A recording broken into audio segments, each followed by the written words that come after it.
গলিয়াখালী সমুদ্র সৈকত। সাধারণত সমুদ্র সৈকতের কথা বলতে আমাদের মাথায় আসে কক্সবাজার কিংবা সেন্ট মার্টিনের কথা, কিন্তু বিশ্বাস করুন, আজ আমি আপনাদের এমন এক জায়গার সাথে পরিচয় করিয়ে দিব যা সমুদ্র সৈকত সম্পর্কে আপনার সব ধারণা বদলে দিবে। আমি বলছি চট্টগ্রাম জেলার সীতাকুণ্ড উপজেলায় অবস্থিত গলিয়াখালী সমুদ্র সৈকতের কথা, যেখানে একদিকে যেমন আছে সমুদ্রের বিশালতা, তেমনি অন্যদিকে রয়েছে সবুজের হাতছানি, যেটা এই সমুদ্র সৈকতের পাশেই অবস্থিত, যেখানে দেখা মিলে বন্য হরিণ আরও অন্যান্য কিছু। চারদিকে ম্যানগ্রোভ বন আর তার মাঝ দিয়ে বয়ে গেছে সরু খাল, যা এই জায়গাটাকে দিয়েছে এক ভিন্ন মাত্রা। এই সৈকতের সবচেয়ে আকর্ষণীয় দিক হলো সবুজ গালিচা আর বিস্তৃত ঘাস, যেখানে রয়েছে ছোট ছোট নালা। জোয়ারের সময় যখন এই নালাগুলো পানিতে ভরে ওঠে, তখন যে দৃশ্য তৈরি হয় তা সত্যি মনোমুগ্ধ করার মতো। মনে হবে যেন সবুজের বুকে জলের ধারা বয়ে গেছে। আজকের ভিডিওতে আমরা গলিয়াখালীর আনাচে কানাচে ঘুরবো, দেখবো এর প্রাকৃতিক সৌন্দর্য, জানাবো কিভাবে এখানে আসবেন আর কি বা উপভোগ করতে পারবেন। বলে রাখি, এই গলিয়াখালী সমুদ্র সৈকত নিয়ে ধারাবাহিকভাবে আসছে দুটি পর্বের ভিডিও। প্রথম পর্বে থাকছে এখানে ক্যাম্পিং করা এবং গলিয়াখালী সমুদ্র সৈকতের যেখানে হাজার হাজার পর্যটক আসে এখানকার প্রাকৃতিক পরিবেশ ও সৌন্দর্য। পরের পর্বে থাকছে খালের ওই পারে ম্যানগ্রোভ বন, যেখানে কোনো পর্যটক যায় না, যেটা অনেক ঘন একটা জঙ্গল, যেখানে যাওয়াটাও অনেক দুষ্কর। বাট সেখানে পৌঁছে আমার কাছে মনে হয়েছে এই গলিয়াখালী সমুদ্র সৈকতের সমস্ত সৌন্দর্য যেন ওইখানে রয়েছে, যেখানে দেখা মিলে হরিণ এবং অন্যান্য জীবজন্তু। ওইখানে মানুষের পা না পড়াতে প্রাকৃতিক সৌন্দর্য যেন এখনো 100% রয়ে গেছে। পরের পর্বে থাকছে সেই অ্যাডভেঞ্চার ট্রাভেল। তো দেরি না করে শুরু করি আজকের গলিয়াখালী সমুদ্র সৈকত যাত্রা। ভিডিও এর শুরুতে একটা রিকোয়েস্ট থাকছে, এরকম আরও অ্যাডভেঞ্চার ট্রাভেল ডকুমেন্টারি পেতে এই চ্যানেলটি সাবস্ক্রাইব করে রাখতে পারেন, যাতে করে পরবর্তী ভিডিও আপনারা খুব সহজে পেয়ে যান।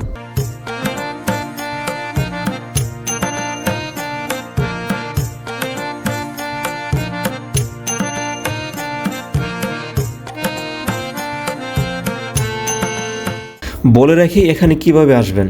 এই গলিয়াখালী সমুদ্র সৈকতে বিভিন্নভাবে আসা যায়। আপনি বাংলাদেশের যেখানেই থাকুন, আপনাকে প্রথমে আসতে হবে চট্টগ্রাম জেলার সীতাকুণ্ড উপজেলার এই সীতাকুণ্ড বাজারে। ওপর দিয়ে চলে গেছে মহাসড়ক, আর নিচে হচ্ছে এদিকে হচ্ছে গলিয়াখালী সমুদ্র সৈকতের দিকে যাওয়ার রাস্তা। এখানে আপনি ঢাকা থেকে বাসে করে অথবা ট্রেনে করে আসতে পারেন। এখানে রয়েছে সীতাকুণ্ড রেলওয়ে স্টেশন এবং চট্টগ্রামগামী যে কোনো বাসে করে এই সীতাকুণ্ড বাজারে আসতে পারেন। এরপর সীতাকুণ্ড বাজার থেকে আপনারা খুব সহজেই সিএনজি অথবা অটো পেয়ে যাবেন। এখান থেকে গলিয়াখালী সমুদ্র সৈকতের ভাড়া হচ্ছে জনপ্রতি 30 টাকা। আপনারা চাইলে রিজার্ভ করেও এখান থেকে যেতে পারেন। আমি সিএনজি করে 30 টাকা ভাড়া দিয়ে যাচ্ছি গলিয়াখালী সমুদ্র সৈকতে। আর আপনারা যদি বাসে করে আসেন, ঢাকা থেকে বাসের কোয়ালিটি বুঝে 300 থেকে 600 টাকা ভাড়া পড়বে, আর ট্রেন ভাড়া পড়বে কোয়ালিটি বুঝে 120 থেকে 500 টাকা। যারা বাজেট ফ্রেন্ডলি ভ্রমণ করতে চান তাদের জন্য চট্টগ্রামগামী মেইল ট্রেন হচ্ছে সবচেয়ে ভালো, কারণ এই ট্রেনের ভাড়া মাত্র 120 টাকা। সমুদ্র সৈকতে যাওয়ার পূর্বে রাস্তার দুই পাশের প্রাকৃতিক সৌন্দর্য আপনাকে মুগ্ধ করে দেবে। এটি হচ্ছে গলিয়াখালীর সমুদ্র সৈকতের আগে সিএনজি স্টেশন, আর এখান থেকে সীতাকুণ্ডের হিল রেঞ্জ এগুলো সম্পূর্ণ দেখা যায়, কিন্তু কুয়াশার কারণে এখন দেখা যাচ্ছে না।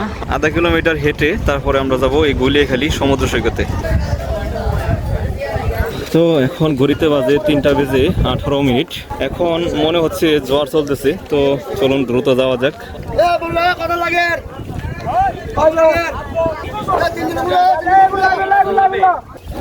50 টাকা করে বলতেছো, তো কতক্ষণ ঘুরাবা তোমরা?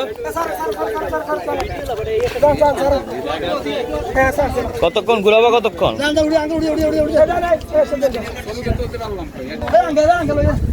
কোথায় কোথায় যাবেন? সাগরে সাগরে ঘুরে সাগরে সাগরে ঘুরে দিছে। আচ্ছা, ওইদিকে যাবেন নি? জঙ্গলের দিকে? বনে যাবে, পানি উঠলে বনে যাবে। পানি উঠলে বনে যায় না, তাছাড়া যায় না। তো আমরা হেঁটে যাব গলিয়াখালী সমুদ্র সৈকতে। সাইড দিয়ে এরকম মাটির রাস্তা, বর্ষাকালে এখানে প্রচুর কাদা থাকে, পিচ্ছিল। তোমাদের বাসা কোথায়? এইখানে?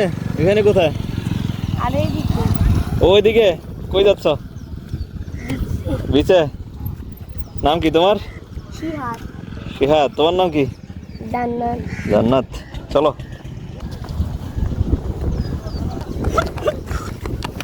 এই ঘোরা শেষ এত তাড়াতাড়ি? এখন কই? আচ্ছা,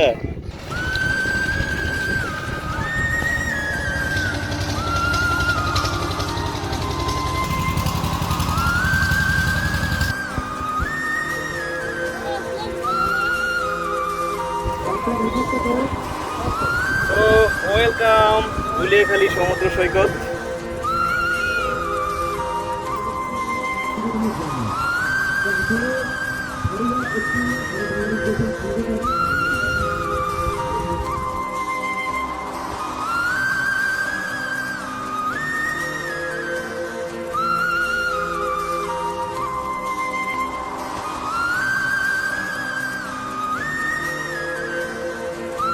এরপর পৌঁছালাম গুলিয়াখালী সমুদ্র সৈকতে। এখানে পা রাখতে চোখে পড়বে এক অসাধারণ দৃশ্য। একদিকে দিগন্ত জোড়া সমুদ্রের জলরাশি, আর অন্যদিকে সবুজে মোড়ানো কেওড়াবন যেন হাত ধরাধরি করে দাঁড়িয়ে আছে। সাধারণত সমুদ্র সৈকত বলতে আমরা বালুকাময় প্রান্তর আর সমুদ্রের বিশালতায় বুঝি, কিন্তু গুলিয়াখালী সমুদ্র সৈকত একটু ভিন্ন, যেটা এই সমুদ্রের সৌন্দর্য অনেক গুণ বাড়িয়ে দিয়েছে। বলা যায় বাংলাদেশের একমাত্র সবুজ গালিচাময় সমুদ্র সৈকত, যেখানে একসাথে আপনি পেয়ে যাবেন সমুদ্রের সৌন্দর্য, কেওড়াবনের সৌন্দর্য, আর এর উত্তরে রয়েছে ঘন জঙ্গল, যেখানে মিলবে এই গুলিয়াখালী সমুদ্র সৈকতের আসল সৌন্দর্য।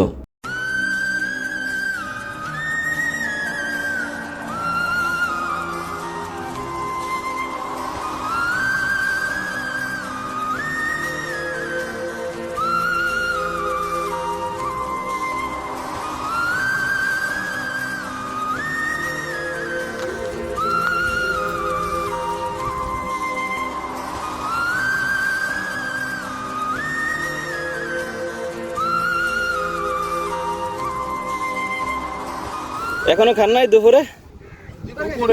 দুইবার খেয়ে ফেলছেন? আমরা সব সময় বিকাল বেলা আপনার খাবার খাই। আচ্ছা আচ্ছা আচ্ছা, আজকে এখানে ছিলেন রাত্রিবেলা? আজকে আজকে থাকবেন দুই দিন এখানে? ভাই আজকে থাকবো সাউন্ড বেঞ্জে। আচ্ছা আচ্ছা,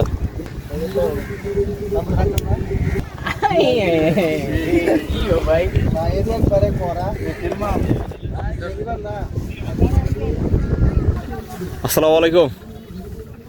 আপনারা কি এদিকে মাছ ধরেন? হ্যাঁ খাবার মাছ ধরি ভাই। আচ্ছা, মাছ ওঠে এদিকে? কেমন মাছ ওঠে? কেমন মাছ ওঠে? মাছ কম কম এখন কম পাওয়া কম না? এখন দিনে তো মাছ আচ্ছা, ইলিশ পাওয়া যায় কোন টাইমে? ইলিশ পাওয়া যায় এখানে?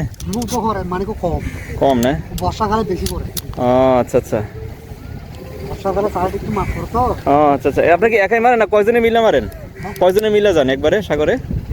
5 জনে যায়, 4 জনে যায়, 3 জনে যায়, 2 জনে যায়, 1 জনে যায়। কয় কেজি করে পান এভারেজে? হ্যাঁ? কয় কেজি করে পান মাছ?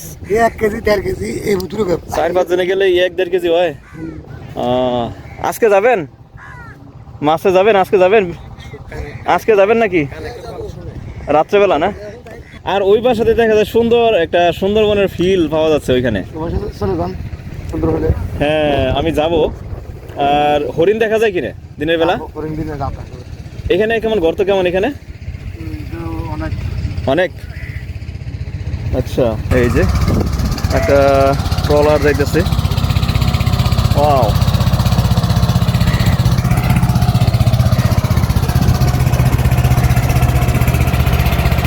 পুরো একটা সুন্দরবন ভাই।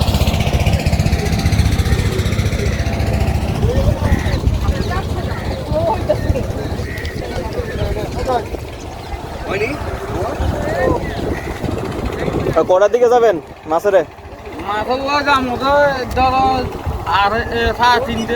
সাড়ে 3 এখন যাবেন তো মনে হয়, তাহলে এখন তো 3:30 বেজে গেছে। আচ্ছা আচ্ছা, আমি ওই পাশে যাব এখন। প্যান্ট খুলে ফেলবো, জুতা খুলে ফেলবো। প্যান্ট জুতা খুলে এই পাশে কিছু ভিডিও নিব আমি 4টা পর্যন্ত। 5টার পর থেকে আমি ওই পাশে থাকবো। ওই পাশে আমার খুব ভালো লাগতেছে। দেখি ওই পাশে যাওয়া যায় কিনা কোনোভাবেই।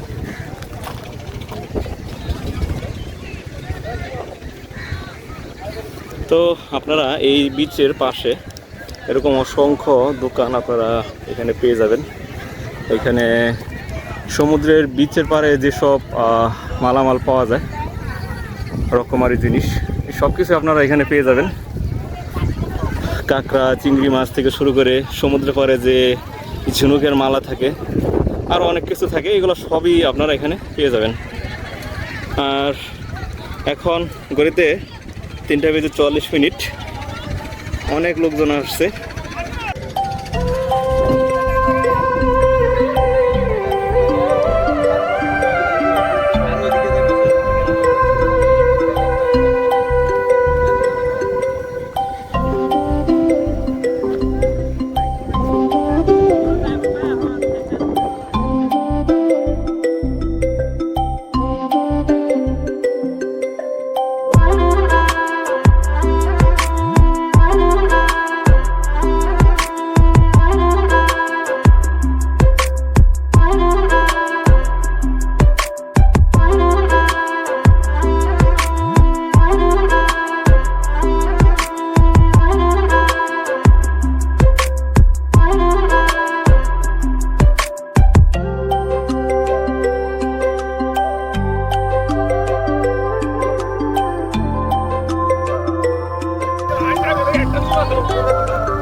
সমুদ্রে এখন জোয়ার চলতেছে, তো জোয়ারের কারণে পানির যে ঢেউ অনেকটাই বেড়ে গেছে এখন।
এই ছোট্ট খালটি এই জায়গার সৌন্দর্যকে অনেক গুণ বাড়িয়ে দিয়েছে।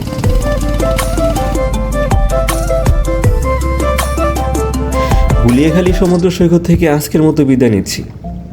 পরবর্তী পর্বে থাকছে অ্যাডভেঞ্চার ট্রাভেল। এই গুলিয়াখালী সমুদ্র সৈকতের উত্তর পাশের ঘন জঙ্গল, যেখানে কোনো পর্যটক যায় না, আর আমি সেখানে গিয়ে দেখতে পেয়েছি গুলিয়াখালী সমুদ্র সৈকতের আসল সৌন্দর্য, যেটা থাকছে পরবর্তী পর্বে। তো পরবর্তী পর্বের আমন্ত্রণ জানিয়ে আজকের মতো বিদায় নিচ্ছি। দেখা হচ্ছে পরবর্তী পর্বে। আল্লাহ হাফেজ।